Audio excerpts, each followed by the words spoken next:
ऐसा है सरकार, हम सुरियावा पट्टी जरार सिंह सुरियावा भदोही जिला के रहने वाले हैं। आप सबसे निवेदन है हाथ जोड़कर, हम गरीब हैं, आप सबका कपड़ा धो धो करके जीवन यापन किए हैं। हमारी दुख भरी कहानी है सरकार, भदोही जिला का रहने वाला हूँ, बहुत दुख भरी कहानी है। कृपया आप सब लोग इस पर नज़र डालिएगा और सब लोग मेरा सपोर्ट और मदद करिएगा। धन्यवाद। और सरकार यह है कि हमारे सामने एक घटना ऐसी घटी जो कि बहुत दुख भरी कहानी है साहब, बहुत दुख है। और हमारा पहले पता, हम कहाँ के रहने वाले हैं सरकार, सुरियावा पट्टी जोरावर सिंह जिला भदोही। हमारा नाम है अनिल कुमार कनौजिया, पिताजी का नाम है श्री हरबंस लाल कनौजिया, हमारे दादा का नाम है कालिका द्वारिका, फिर बुद्धू धोबी, फिर दर्शन धोबी, फिर रामदीन धोबी, फिर शिवदीन धोबी। ये हमारे 6 पूर्वज के नाम है साहब। तो मैं इन सब का नाती हूँ। आज हमारे पास इतनी ज़मीन है सुरियावा में, मेन सड़क पर बेशकीमती ज़मीन है। और ब्राह्मण लोगों को यह ज़मीन हड़पने के लिए काफ़ी लोग काफ़ी दिन से प्रयास किए थे, कर भी चुके हैं।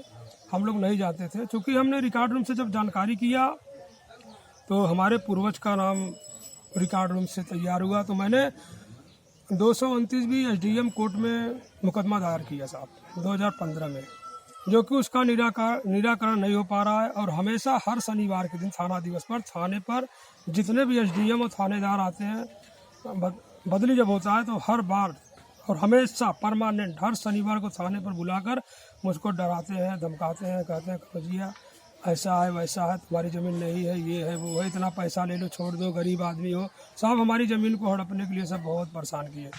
और ज़बरदस्ती एसडीएम साहब भी और थानेदार भी हमसे लिखवा रहे थे ज़बरदस्ती कागज़ पेपर, सादा पेपर पर, कि लिखो इस नंबर से और इस ज़मीन से तुमसे कोई मतलब नहीं है, तुम 1-1.5 लाख रुपया लेके अपना गरीब हो साइड हो जाओ। तो सरकार ठीक है, जो भी मैं थोड़ा बहुत पढ़ा लिखा हूँ, सरकार सरकारी नौकरी तो नहीं मिली, क्योंकि परिवार को चलाने के लिए जीवित हूँ। तो सरकार मैं ये चाहता हूँ कि हमारे पूर्वज की जो आबादी ज़मीन है, प्रशासन, एसडीएम, पूरा जिला के अधिकारी कर्मचारियों को पैसा बांटकर पंडित जी ने, जिसका नाम है सुरेश कुमार दुबे और उदित नारायण दुबे, ये सब लोग मिल करके हमारे पूर्वज की ज़मीन को हड़प लिए हैं और जाने कैसे कैसे नाम चढ़वा करके बैनामा भी कर रहे हैं। 2 किलोमीटर दूर इनका घर, क्योंकि सुरियावा में इनका घर नहीं है।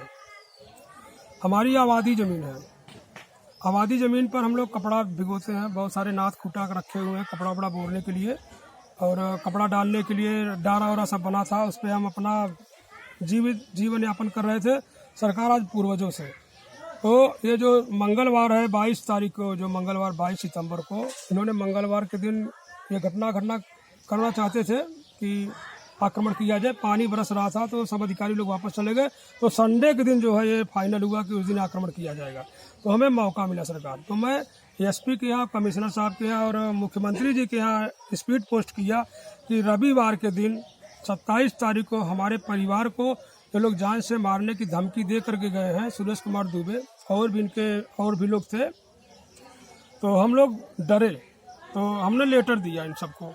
तो हो सकता है कि संडे के दिन कर्मचारी लोग हमारा मदद करें, लेकिन कोई ने मेरा मदद नहीं किया। संडे के दिन एसडीएम सीओ थाने पर आकर बैठे थे और हमने पूछा कि भाई अब क्यों नाप रहे हो। 27/11/2020 में दीवानी के लिए, बहस के लिए पेपर रखी गई हुई है। तो इन्होंने ज़बरदस्ती साहब इतना बोलते ही हमको जेल के अंदर कर दिए साहब। एसडीएम कोर्ट में भी मुकदमा चल रहा है 10 बीघा ज़मीन का, उस पर कोई ध्यान एसडीएम साहब नहीं दे रहे हैं। और दीवानी में चल रहा है जो केस आबादी का, अगला पार्टी हाजिर भी हुआ है। हमने कहा 27 तारीख को बहस है, आदेश आ जाने दो। तो हमको साहब जेल में डाल दिया गया। और जब जेल में डाल दिया 3 दिन तक साहब हम जेल में थे। मेरा परिवार परेशान था, पूरा परिवार को बैठा लिए थाने पर। हमारा कब्जा जितना था सब कब्जा हटवा कर 300 पेड़ थे साहब, बहुत बढ़िया बढ़िया फलदार पेड़ थे। और 300 पेड़ हमारा सब बुलडोजर से गिरवा करके, और हमारे पास 3 गैया थी, वो को छोड़ दिया, भग गया, और सारे नाद सब खरीद दिए, हमारा कारोबार सब खत्म हो गया। हमारे घर के सामने दीवार डाल दिए 7-8 फीट ऊपर। जब मैं जेल से छूटा तब जब देखा तो मैं तो घबरा गया, बाप रे बाप, प्रशासन ने हमारे साथ इतना बड़ा धोखा किया कि प्रशासन और पंडित लोग मिल करके पैसे बांट करके पूरा जिला पैसा खाया साहब, और हम गरीब को जेल में डाल दिया गया। तो सरकार से निवेदन है कि हमारा केस चल रहा है, इतनी बड़ी हमारी ज़मीन है, हमको दिलाया जाए। और ये सब जान से मारने की धमकी दिए हैं और ढूंढ भी रहे हैं कि मौका मिले तो इसको खलास कर दो। और सरकार, निवेदन आपसे है कि आप लोग मेरी जान बचाइए। शासन प्रशासन से निवेदन है और सब देशवासियों भाइयों से निवेदन है कि हमारी मदद करें और मुख्यमंत्री तक, नरेंद्र मोदी तक ये चीज़ पहुंचा करके हम गरीब की नैया पार कराओ, क्योंकि बहुत बेसहारा हो गए हैं। हमारा घर लूट गया है, हम सब परेशान हैं, बच्चे सब बिछड़ गए हैं, हमारी ज़मीन साहब वैसे पड़ी है, सब जबरदस्ती बेशकीमती ज़मीन उद्योगपति लोग, बड़े बड़े लोग, पैसे वाले लोग जबरदस्ती उस ज़मीन पर कब्जा होना चाहते हैं और कब्जा हो भी रहे हैं। 15-16 लोग जबरदस्ती उस आबादी ज़मीन को नंबर की ज़मीन बना करके बैनामा किए हैं साहब पंडित लोग। तत्काल जांच करके हमारे 6 पूर्वज के नाम से ज़मीन है तो सरकार पूछा जाए कि तुम्हारे 6 पूर्वज या 7 पूर्वज के नाम से ज़मीन है, तो साहब इसमें देखा जाए कि अगर उनके पूर्वज की ज़मीन है तो भी 6-7 पूर्वज उनके होंगे। जब हमारे 6 पूर्वज के नाम से ज़मीन चल रही है साहब, आबादी भी जिस पर हम कब्जा है, और जो हमारी नंबर की ज़मीन है हमारे हाथ नहीं है साहब, यही सब यूज कर रहे हैं सरकार। पहले हमारे यहाँ खेती होता था, 80 मजदूर खेत में काम करते थे और ये 12 साल ये भी साथ खेती में काम करते करते हमारी ज़मीन को पूरा हेरा फेरी करवा दी है सरकार। निवेदन है कि सब देश भाइयों से, देशवासियों से, माताओं बहनों बच्चों से निवेदन है कि हम गरीब की मदद करें। हमें बहुत दुख है, हमारा परिवार अगर उजड़ जाएगा तो हमारे दादा पूर्वज की ज़मीन हम कहाँ से पाएंगे सरकार। हम बहुत परेशान हैं, सरकार से निवेदन है कि मेरी मदद करें।